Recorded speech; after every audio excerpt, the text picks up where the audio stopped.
Hey, we got a new great game sent in, and we're going to take a look at it. And this one, I was looking at it, and I said, this is going to be a really good one. And I hope I have enough time to talk about everything that I want to. But yeah, this is a really great game. These players are both pretty high rated, they're pretty sung. They're both upper 1700s in this game. And the player that's in this one is the black pieces in this game. So let's go ahead and get into it. So that way we can get to see as much as we can. And yeah, because I had a lot to go through in this one. Okay. E4, E5, knight F3, knight C6, bishop B5. So, Spanish game. Knight F6. And we're playing the Berlin here. The white piece is castle. Of course, there's other options, as always, with the Spanish. You can always do something, either taking or playing pawn to D3. Plenty of options. This is a little bit more mainline, though. Okay, knight takes, D4. And there is, of course, the option of taking, which is a cool variation that I would, of course, show if I had time to explain this other variation, which is really cool. I probably am going to have to make a separate video, because this variation on itself is another version of the open, and it's a really cool variation. But for the purpose of this video, let's go ahead and let's stick with what's played in the game. Knight D6. And here the opponent plays taking on E5. Of course, the other option, of course, because in the note to D takes E5, our player sends in, I was a little disappointed to see this, as I don't know the theory, but this opening is not something like the knight horse, so I should be fine.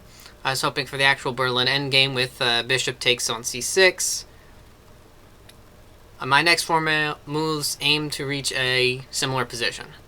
So let's just take a look, though, at what is kind of the normal Berlin really quickly. And this is kind of like the main Berlin endgame that you'll see a lot of the times. There were a lot of games played between Kramnik and Kasparov in their World Chess Championship match, and it went with this variation. And Kasparov was not able to really make a dent in Kramnik's ability to hold this position. And of course, and Kasparov was playing as the white pieces, and he was not able to really win this position. It's really difficult, with the queens off the board, to make something happen, even though, of course, the queens have been exchanged, and the king can't castle because of that. But without the queens, it's difficult to really prove any type of advantage in the weakening of the king. Also, let's not forget about the two bishops here.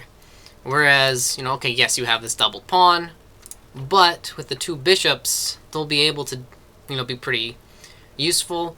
And really, one of the main points for the white pieces is, my pawn majority over here is a healthy majority, whereas the majority of the black pieces is on the, the majority of those pawns is on the queen side, and this majority is doubled. Alright, so with that being said, let's get back to the main game. So, taking on E5, knight takes the bishop, A4, so the point is this knight really doesn't have anywhere to go. So knight moves to D4, knight takes, and bishop C5. So again, this is in line with the idea of trying to reach a similar position, because after knight takes, pawn takes, you're getting to a similar endgame. And so that's one of the good things. If you're used to a position, you can try to get to similar positions. Another possibility, of course, that was available is taking. And actually, if you look in the databases, this is the more common move, because you avoid the double pawns, I guess.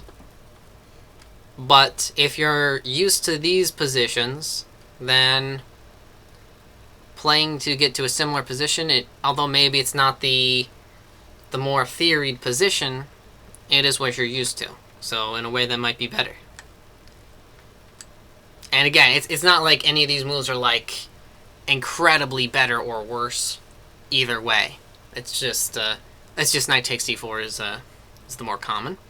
Okay, king e, yeah, not bishop e7 because you want to keep your bishops. Knight c3, h6. You're trying to question that bishop, see where it wants to go. Okay, and let's hear. So the bishop moves back to e3. In the note, it mentions this looks bad to me as now the white pieces cannot force a passed pawn, but chess.com says it's the best move for reasons beyond my level of thinking. So this one actually took me a minute to look at as well. I was really thinking about this. Why is bishop to e3 the best move according to the chess engine? And I actually thought was...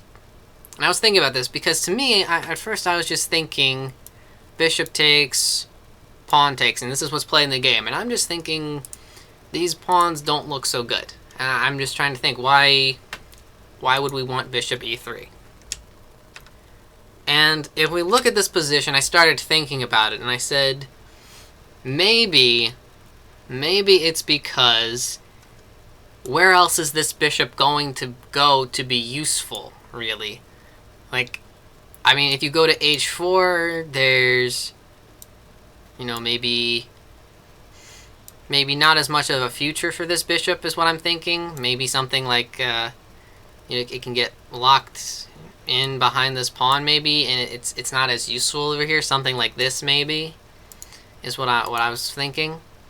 Or maybe another thing is, I mean, if it goes back to d2, is it really doing much here? And so maybe the idea is just try to trade it off. At least that's what my current thinking is the idea is this bishop is not going to be very useful. And also the other point is maybe because the two bishops, you get rid of the two bishops this way. So that's my best reasoning for why bishop e3. Maybe that's what the mindset is. Okay, b6, rook f2, bishop e6. Okay, the note says looks inconsistent after playing b6, but I want my rooks on open files, not having to defend the f7 pawn. Okay, and if that's definitely true. This bishop does a good job here on e6. And one thing I know some players have the problem of is they'll start off with a plan, like they'll play b6, maybe with the idea of putting the bishop on b7, putting on the long diagonal, something like that, maybe.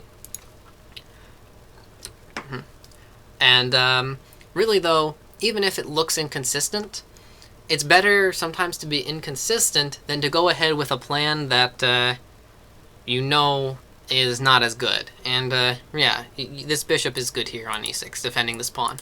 Because, you know, it's very easy for these white rooks to create pressure on that pawn. But this bishop on e6, I don't think there's too many problems that can be created. Okay. One other idea here is, let's see, for white pieces, instead of going here, I was actually thinking maybe this move, actually, playing the pawn to a5. And now just you're having the rook on the file pushing the pawn. Maybe you can create some tension. Okay, king e7, so you get your rooks connected. And so we're trying to exchange off the rooks. And yeah.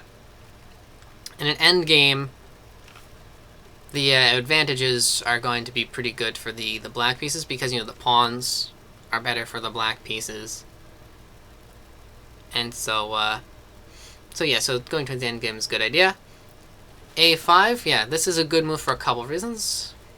One is, of course, there's no pawn pushes to a5. Another actual move that the white pieces are probably considering here is actually the pawn to b4 as well is also stopped. There's no advance like this. So you're actually doing a couple things here. And so it's better late than never, you're right. In your note, you said better late than ever? Right.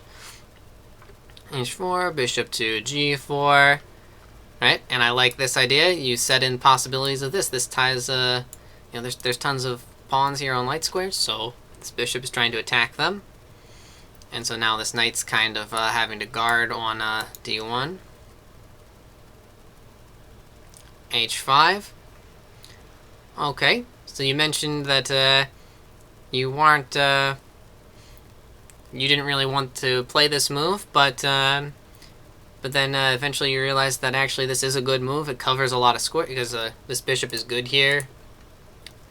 And also, there is possibilities coming up with some triangulation. Let's go ahead and let's take a look at that variation with forcing a zugzwang. Zugzwang, that's a cool tactic. I'm going to have to make a video about that as well. Just what exactly a zugzwang is. Because, you know, there's a lot of cool tactics. Okay, let's see. So king g5. So king e6 is played. Let's just take a quick look at this variation here with king d7. So the idea is you're trying to force a position by moving all these kings, because remember, none of these pieces can really move. This knight has to defend. There's only pawn pushes as waiting moves. And so the king is going to eventually run out of waiting moves. And we reach a position after, again, moving these kings. And the whole point is we're trying to force a position where it's the white pieces to move. But now they have to move away something. And then either the knight moves and you'll get this bishop to d1. Or if, say, the king moves, then you can win the pawn on e3. And so you'll force a position where something is going to be lost. You know, that's the point of a zugzwang. You force the opponent to make a move they don't want to move. They would rather have the ability to pass the move. But, of course, in chess, you know, it's not like Scrabble. You can't pass. Okay, king c8. So you're right in saying this is an inaccuracy. Although you can still win. This doesn't realize that same plan you were talking about with creating the zugzwang. And again, you know, you're saying this is a blitz game. Okay, it was a 5-minute game with 5 seconds added, but still, it's not like you're playing a 30-minute game or a rapid game. There's still limited time. And of course, that happens in blitz all the time. Can't tell you how many times I forget my plans when I'm playing blitz. Yeah, and so your plan was to play on for b5 instead of going for the zugzwang now, but the game eventually ended in a draw. But either way, well, this was a really interesting game. I tried to go fast through it because there's so much I wanted to talk about, but you know, there's just so many cool ideas in this one because you know, the Berlin is such a great strategic opening. I mean, I could probably go on for about 30 minutes with this video. You know, probably longer because, you know, that's just how much rich and strategic concepts this opening is. Hopefully I didn't try to talk about too much. And hopefully this helps everybody out with their games, and hopefully this helps give some ideas. Yeah, but thanks for sending this in. Keep sending me more games, everybody. You know, and I'll see you next time.